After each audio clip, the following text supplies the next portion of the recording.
welcome to another Design Clips here at W+9. This is Dawn Woolslegel, and today we're going to be doing some Copic coloring. I know, no watercoloring today.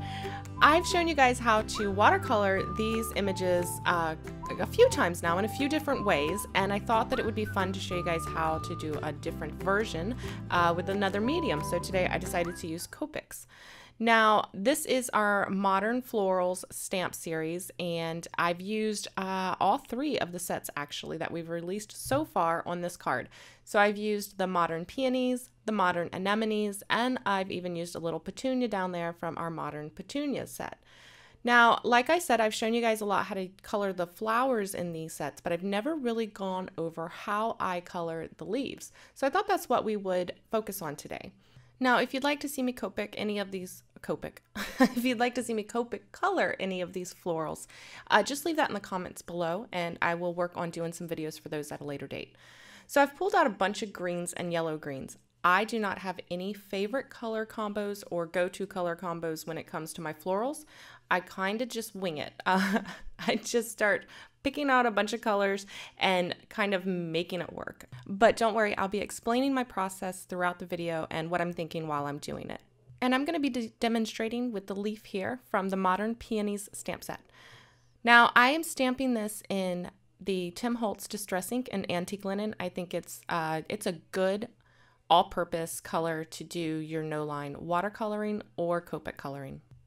Taking a look at the finished product again, here you can see these leaves. I've given the indication of the veins in the leaves, and that's the technique that we're going to focus on today because I keep those in mind from the very beginning. That's going to be the basis of my starting point.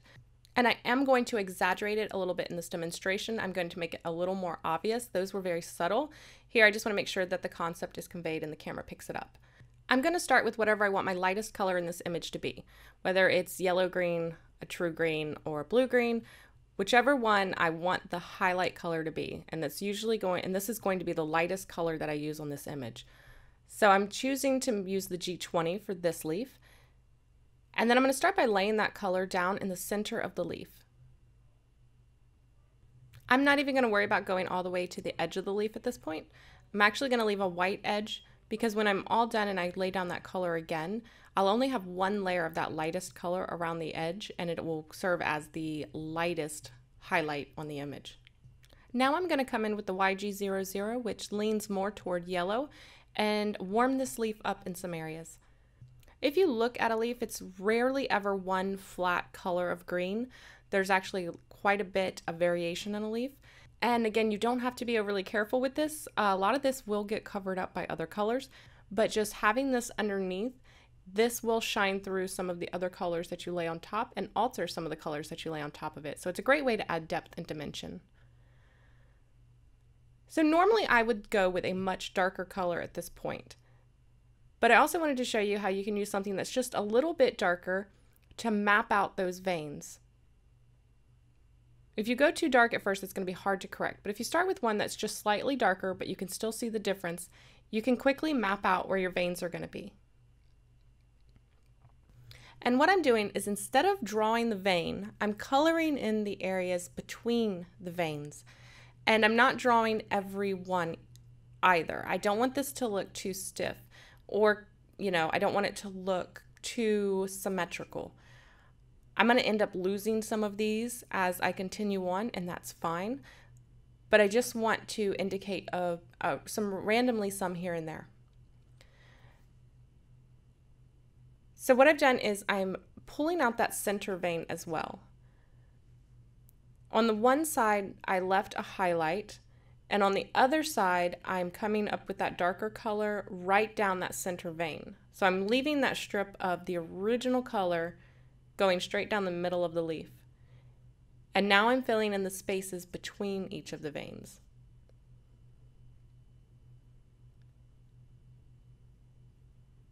And you can see how all of the highlighted veins are standing out right now. And it's kind of like negative painting. If you've watched any of my watercolors and I talk about the negative painting, that's basically what we're doing here. We're negative coloring. We're coloring the spaces around the veins. So now I'm going to take a darker color and I'm going to start reinforcing some of the areas between the veins.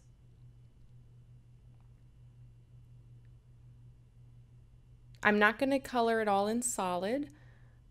I'm just going to pick some areas to start deepening up those areas between the veins. What I want to do is build contrast between the veins and the rest of the leaf. And this can be a very long process. It can be a super quick process. Here I'm trying to be very careful because I'm filming this and trying to demonstrate what I'm doing and even harder explain what I'm doing. But you don't have to be overly careful. You don't have to. It actually looks better when you don't pull out every single vein. Again, you just want to add some here and there. We're not going for a photorealistic leaf. We're just going for something a little more than solid flat coloring.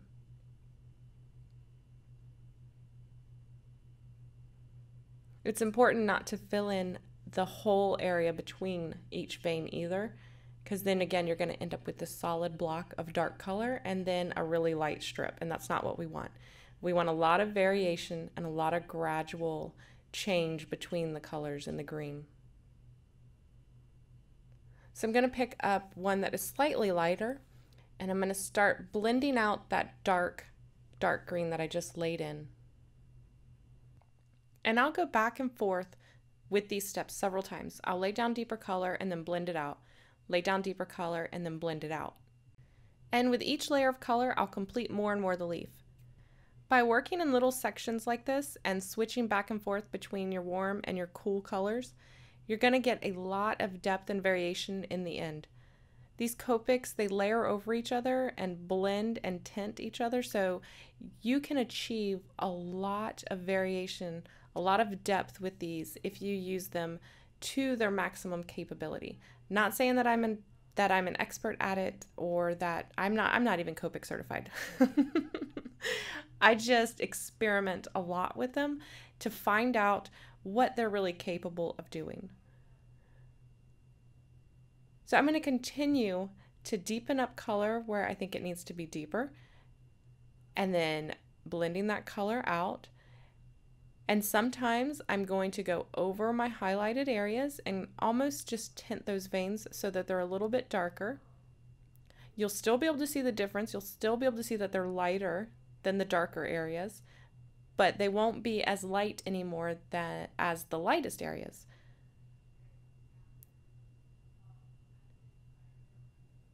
So here you can see I'm using that lightest color just to almost bleach out some of those areas, and then warming up some of those areas again with the YG00.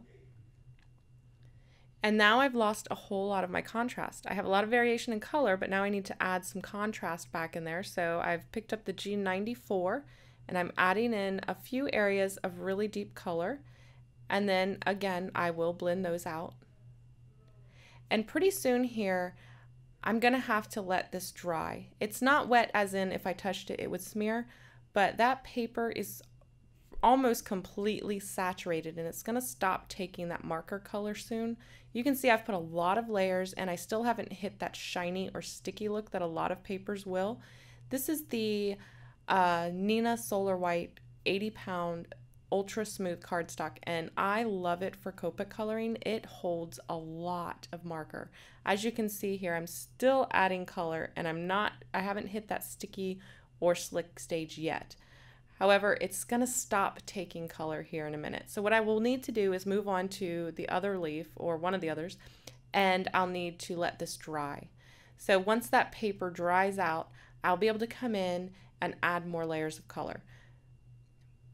So while that is drying, I'm gonna go ahead and start mapping out my veins on the other leaf. Again, I laid down my lightest highlight color, and now I'm taking a darker green and I'm mapping out where I want the veins to be. So I'm coloring around the veins. And then I'm softening or blending out that darker color. And then I'm picking up an even darker green and reinforcing some of those shadows. Now this leaf is behind the other leaf, so I'm going to get quite a bit darker, especially where they overlap and where that leaf is turned over. And then I'll even add in eventually some almost that grayish green color where the leaf is overlapping. Here you can see that I'm coloring over some of those veins now. They're still visible because I mapped them out in the beginning and added color around them, but now I can come in with some of my lighter greens and tint them so that they kind of fade off and they're only really visible down that center line. Here you can see I'm using that grayish green to put that leaf into shadow.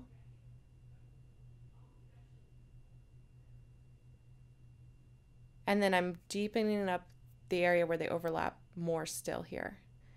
Now I'm going to add in just a little bit of that shadow color that I was talking about to that first leaf. And you can continue to go back and forth as many times as you need to. If you make a mistake, just roll with it. That's what I did. I made a couple of mistakes when I was coloring this. I wouldn't call them mistakes. They just weren't what I was planning on doing. But that's okay. I just modified my plan and rolled with it. The third leaf, I I think I went outside the lines. I made it a little bit thicker. And you know what? You're not going to be able to see that stamped image when I'm all done anyway, so I just made the whole leaf a little bit bigger. Nobody will ever know. So for the third leaf, I am putting down that lightest color again, now mapping out my veins. And again, I'll do the back and forth of adding deeper color and then blending it out. Here I just went in with the YG93, which is the grayish green. And then I'm going over some of that with the G24. For this leaf, I'm actually going to come in from the outer edge in and then blend those together to give more of like a highlight across the edge. There you can see I went outside of the lines, so you know what? I'm just going to cover it up. You'll never be able to see it and make this a bigger leaf.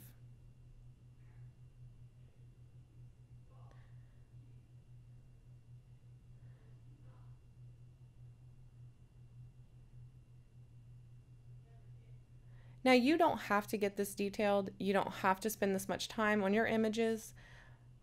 It's all up to you. I don't usually start off with wanting to spend this much time on an image. It's not usually in my plan, but it's one of those things, once you get started, I just kind of get lost in it, and next thing I know, I've been coloring a leaf for 30 minutes. But I enjoyed those 30 minutes, so it's all good.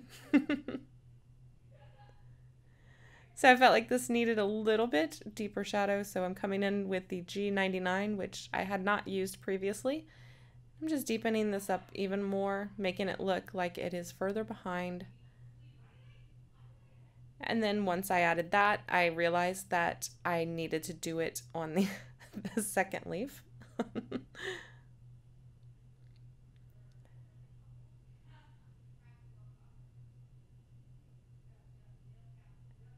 And then I also, at the very, very end of this video, will show you how I tinted these leaves, because they started looking, even though there's a lot of variation in here, they were just way too green. They needed another color, so I'll show you how I tinted them a little bit.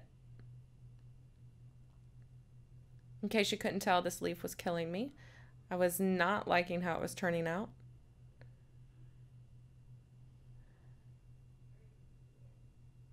So I decided to keep messing with it, of course. Where there's a will, there's a way, right?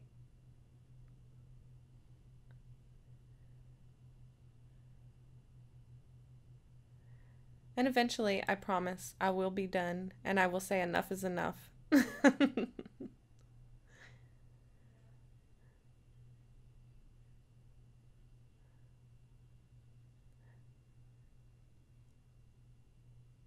So now I'm just adding in any final depth of color to make these match so that they actually look like they're part of the same leaf segment here.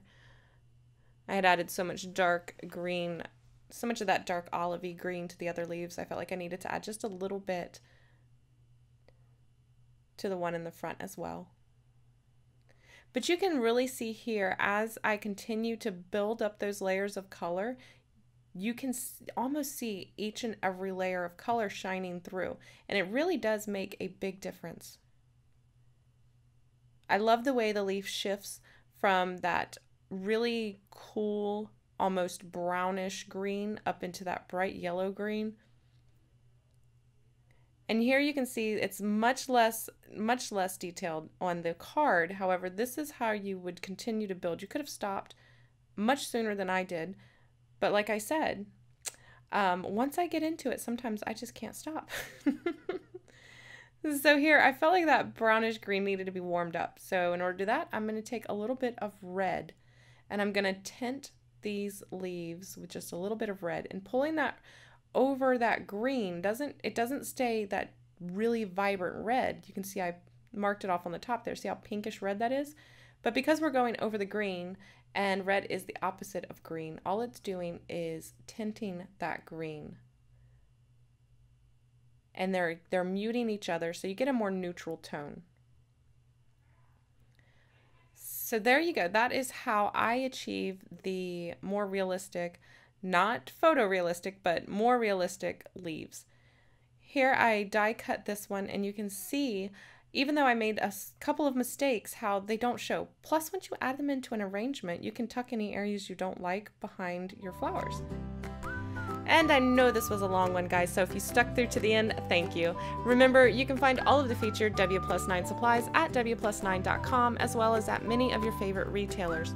You can check the description box below for links to our blog, which has more stills of this particular project, along with a full supply list and links for everything used on today's card.